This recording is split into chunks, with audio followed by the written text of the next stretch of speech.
A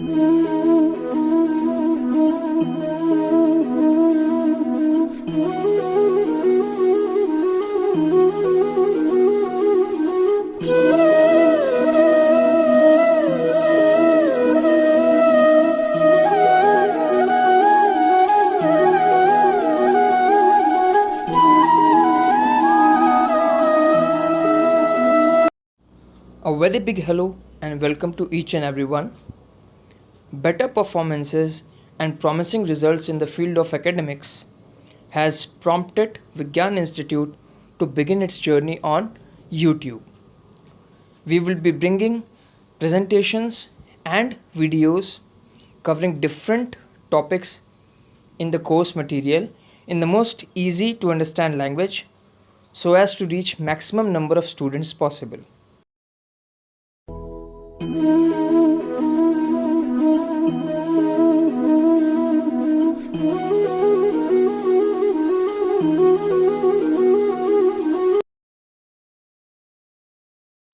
Friends, today we will be discussing about few measures and steps that can be taken up by students belonging to school level, college level, or students who are preparing for any sort of competitive exams. These steps can be helpful in planning out their studies and preparing for their upcoming examinations. Preparation of any topic, be it from the science stream or the commerce stream, requires 5 major steps that have to be kept in mind. The first is course management, that talks about having an account of what kind of topics are available in the course material to be studied, how many heavy or technical topics are available, how many shorter or easy topics are available. The next 2 steps, that is time management and study strategy, they go hand in hand in handling the different parts of the course material. Obviously, it is advisable to assign a bigger time slot for heavier and technical topics or time taking topics, while a shorter time slot can be given and can be assigned to an easier or shorter topic. After we have gone through all the topics of the coursework, then comes our next step to be performed, that is notes compilation. Notes are basically the extracts of all the important concepts and points, reactions, any reaction material, any important enzyme action, etc. that we have come across while preparing or while studying the course material. Now, it doesn't depend upon how extensively we have worked for preparing our notes, how detailed our notes are, how informative our notes are, but if we are not revising the concept, if we are not revisiting the topics that we have gone through, then all the efforts that have been made in preparing the notes and in the process of preparation for the examination is going on, all our efforts go in vain. Revision is the key that helps to retain maximum of the concepts in the mind that we can easily produce at the time of examination on our answer sheets. Now let us discuss about the first step of the academic preparation, that is course management. To have an efficient course management, to know better about the subject or the coursework, 4 important things have to be kept in mind. The first is the information about how many number of chapters are available to study in the coursework. For example, if we take a science subject, then for class 10th there are 16 chapters, for class 9th there are 14 chapters.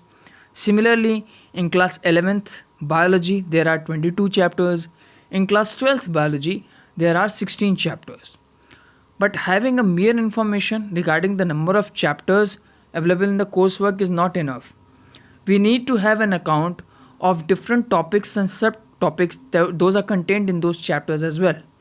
For example, class 10th chapter on electricity talks about current, potential difference, Ohm's law application, concept of resistance, series and parallel arrangement of resistance, heat generation, heat production in the circuits, etc.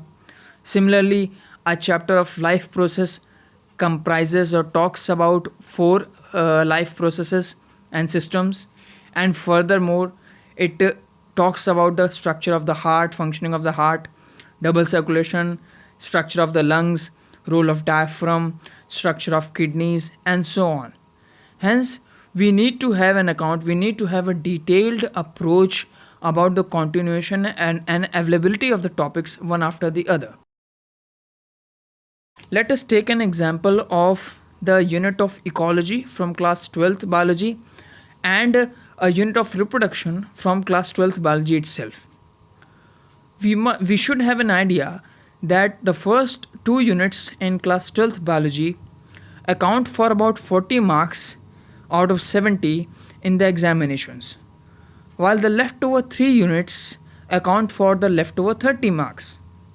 Also, individually, if we take up the unit of reproduction and the unit of ecology, then at some point the chapters of ecology might be a bit more lengthier as compared to the chapters in the unit of reproduction. But if we look at the size of the questions, the heaviness of the questions, then the unit of reproduction is a bit heavier as compared to the unit of ecology.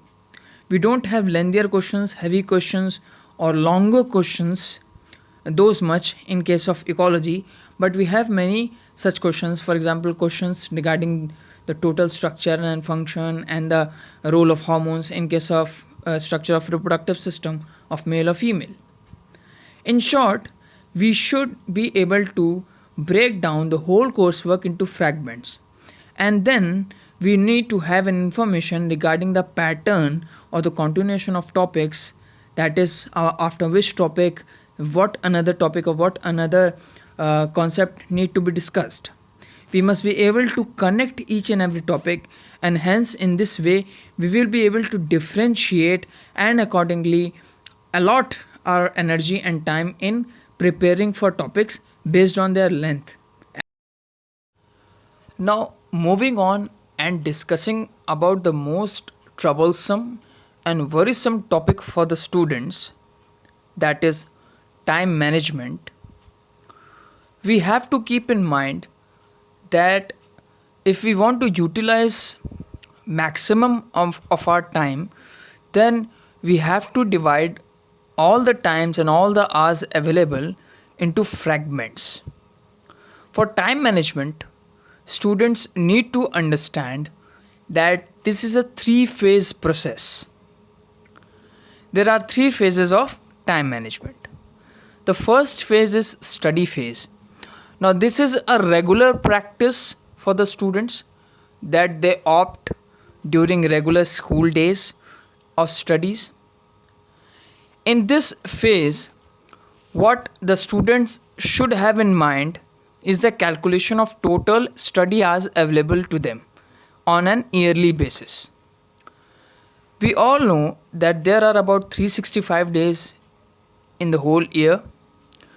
If we subtract 1 month for examinations, 1 month for the important festival seasons, then also at the end we are left with about 280 days of study, which comprise of about 6,720 hours, nearly 6,800 hours.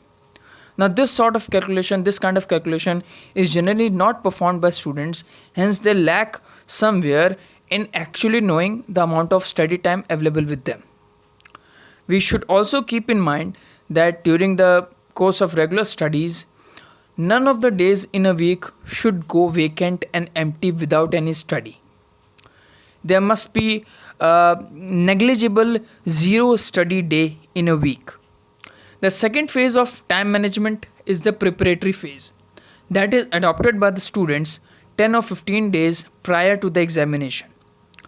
In this phase of time management, during this time period, the students have already prepared and read their topics well. Now, this time requires the students to fix their hours and fix their time slots for particular topics. The students need to fix the time up till which a certain topic has to be finished. For example, if we have decided that we need to revise, say, a topic of respiration by 5 p.m., then it must be finished by 5 pm and it should not exceed till 5:30 or 6. We must also identify the time taking topics and during the day in which we have the time period or the hour in which we have our maximum output, the technical and difficult topics can be taken up during those hours. And with this, we are sort of trained in completing topics in time constraint manner, which helps in finishing the question papers, finishing the examinations timely as well, which leads us to the third phase of time management, that is managing your hours and managing your minutes during examination in the examination hall.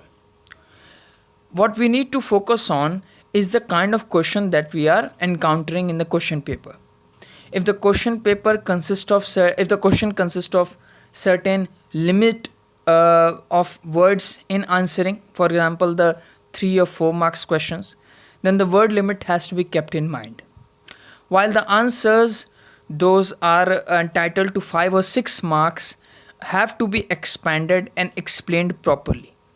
Many a times we invest and waste a lot of time in expanding the shorter answers, and hence we are not left with any minutes to frame properly the longer answers that account for more marks.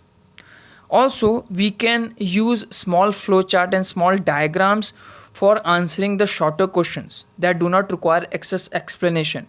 In that way, none of our marks are going to be lost, and with better presentations, we will be saving our time for the longer questions in the examination as well.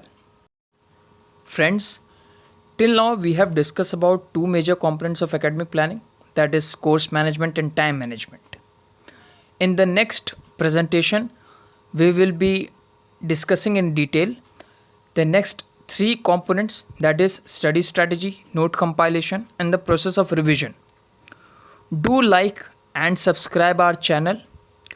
You can also visit the social media links provided in the description box and explore and know more about the educational venture named Vigyan Institute. All of your advices, ideas that can be incorporated into the series and the videos and the presentations are all welcome. Thank you.